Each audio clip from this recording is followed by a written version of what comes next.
صلوا على النبي الكريم عليه وسلم. أراكم أجايب النبي دادا صلى الله عليه وسلم. الصلاة كيسوا وراء النبي ما جوسوا صلى الله عليه وسلم. اللهم صل وسلم على عين الأكل التي تتجلى منها عروش الأقائك عين المعارف الأقوام صراطك تم الأسقام. اللهم صل وسلم على طلعة الحق بالحق كنز الأعظم إفادتك منك إليك يا أحطة النور المتلسم صلى الله عليه وعلى آله صلاة تعرفنا بها إياه. آمين.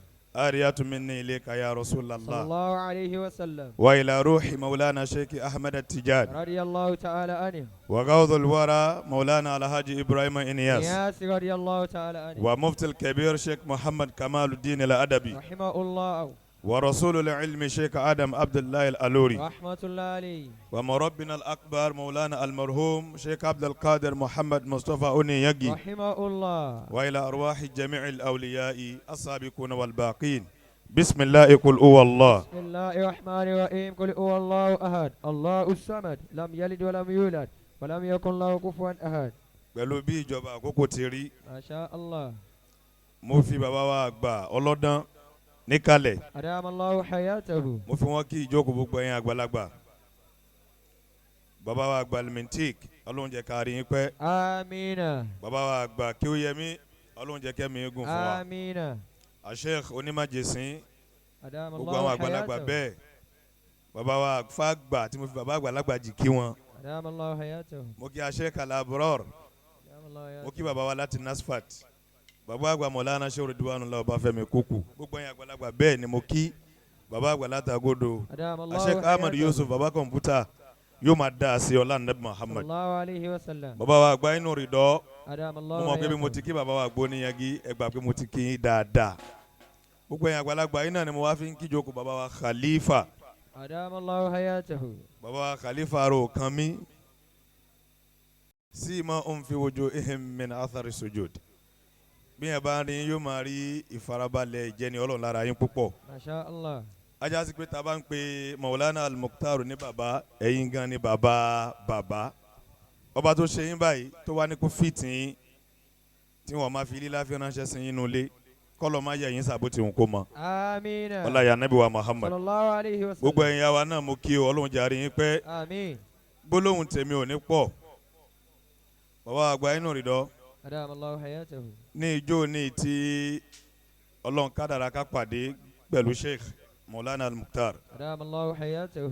ó dà ń pé ní fìdáwò àfáwà àgbà aláwìyé níbi ìjọ kejì Ramadan ìjọ kejì ìtúnu àwẹ̀ mo wá ń sọ ńjọ́ náà pẹ̀lú gbogbo àwọn èèyàn ṣe ń hó tí wọ́n ṣe dáadáa pẹ̀lú wọn tó nígbà tọ́rọ̀ wá kàn mí ibi tí rò rí tèmi ló yàtọ̀ sí tàwọn èèyàn mo ní ayé ní nǹkan kan ẹjá lọ wò láyé lónìí kí n fi àwọn klọ́ọ̀bù tá a máa ń wo bọ̀ wọn yẹn kí n fi wọ́n ṣàkàjúwe ọ̀rọ̀ klọ́ọ̀bù tó bá ń réènì lọ́wọ́lọ́wọ́ láyé máa ń sábà fẹ́ sọ pé àwọn ń support gbogbo àwọn Liverpool tá à ń rí yẹn gbogbo àwọn Man U gangan tágbàdà sábúrú fẹ́ bá mi tó nísìnyí yẹn àwọn kan náà ti tẹ̀lé kódà gbogbo àwọn náà ti yàmù kankan náà bàbá kọ̀ǹpútà ayé ò ní nǹkan kan téèyàn lè gbéṣẹ́ mi pa wọn lọ títí ibi tí wọ́n bá ti rí pògò tán náà ni wọ́n kọjú sí tí wọ́n bá rí pé bẹ́ẹ̀ mẹ́hẹ̀ ó tún tàn ń bòmí wọ́n kẹ́yìn síbi wọ́n kọjú sí tẹ́lẹ̀ wọ́n kọjú sí bòmí ni mo wá ń sọ fún Maulana jọ náà pé ohun tí ó ṣe yín táyé ó fi wá sọ pé kò tún sí lọ́dọ̀ rẹ̀ mọ́ ẹja tó wá sí bòmí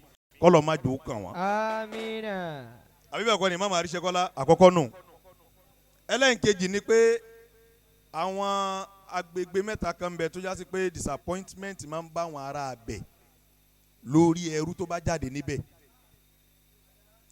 Ọlọ́run wa kádàrá kí Sheikh Ahmad Al-Mukhtar أدام الله حياته. kí wọ́n jẹ́ àìbù fún àwọn àyè tí mò ń sọ yẹn gbogbo àwọn tá a sì jókòó ń bì ọ̀rọ̀ gan làwọn àgbàlagbà ti sọ níbẹ̀rẹ̀ ọ̀rọ̀ Maulana Sheikh Mukhtar níláárí gan tó sì kọjá àwọn ọba àmọ́ ìjókòó wa yìí yóò jẹ́ kó máa yá àwọn èèyàn pé kì í ṣe torí láárí wọn làwa kankan fi jókòó bí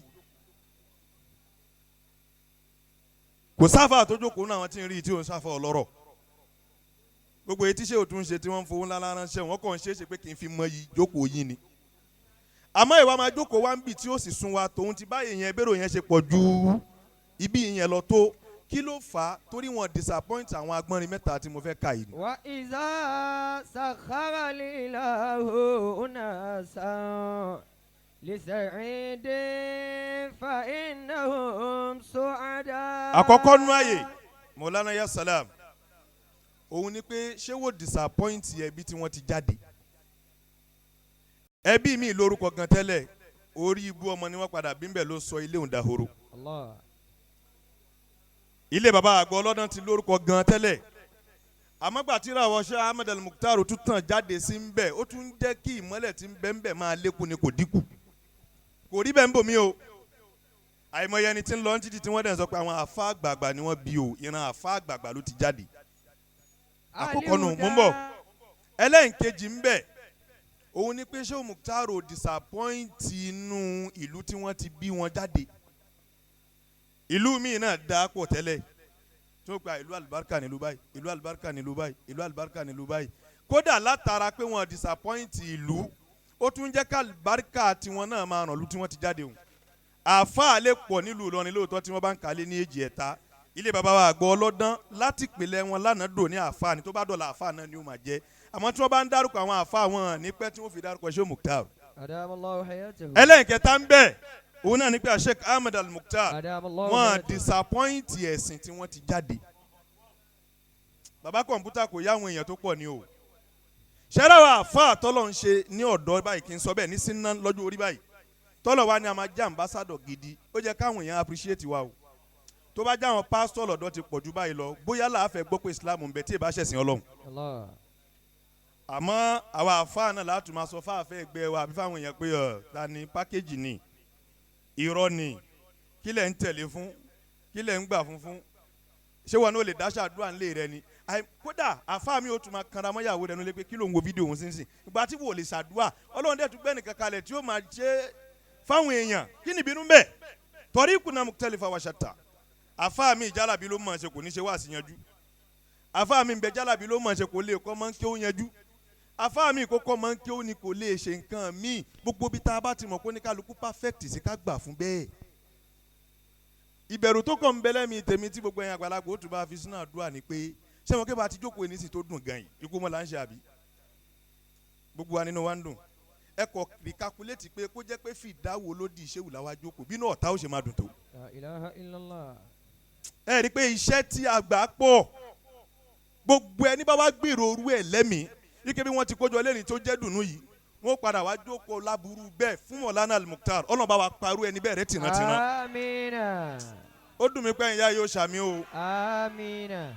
kódà tá a bá rẹ́ lómi náà tó ń fìfì ojú hàn tí ò dẹ́kan rẹ̀ tó jẹ́ pàbùrú ló fẹ́ fún ẹbí yìí ọlá Yasin Ọlọ́run dákun bá ní pàún tọ̀hún rẹ̀ tìrantìran. Amina. má wàá faburú ṣe Maulana Amin. tó o bá faburú ṣe wọ́n má fi ṣèyàwó o Amin. má fi ṣàwọn ọmọ Amin. gbogbo àwọn tí wọ́n wá jọ gbéṣẹ́ òun dání tí fi ń dùn tí fi ń dán Ọlọ́run dákun má fa burú ṣe kankan Amina. gbogbo àwọn táwa fìfẹ́ náà jókòó tó jẹ́ fẹ́ tọkàntọkàn àbí Ọlọ́run kó jọ àníyàn tí kò wá fi ń bá wọn lò náà ní kọ́lọ́run fi sọ kó wá lẹ́sàn. Amin. ọlá àtàmátìláyè lè fàjírí kó má dà pé mi náà ò dá wákà àtàmátìláyè lè fàjírí bó ti ń dára yìí máa jẹ́ kó bàjẹ́ o àtàmátìláyè ẹ wí dáadáa bó ti ń dára yìí máa jẹ́ kó bàjẹ́ o àtàmátìláyè lè fún Maulana Al-Mukhtar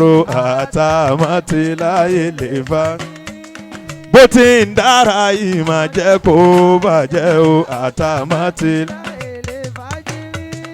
aráyé ẹ fún wọn lágbo mu aráyé ẹ̀yà kún wọn la bàrẹ́ ní tó bínú ṣe ó Mukhtar aráyé ẹ fún wọn bàrẹ́ ní tó bínú ṣe ó Mukhtar aráyé ẹ fún wọn ọlá pọ́nlé àlékúra ní àtàmátìláyè lè fà.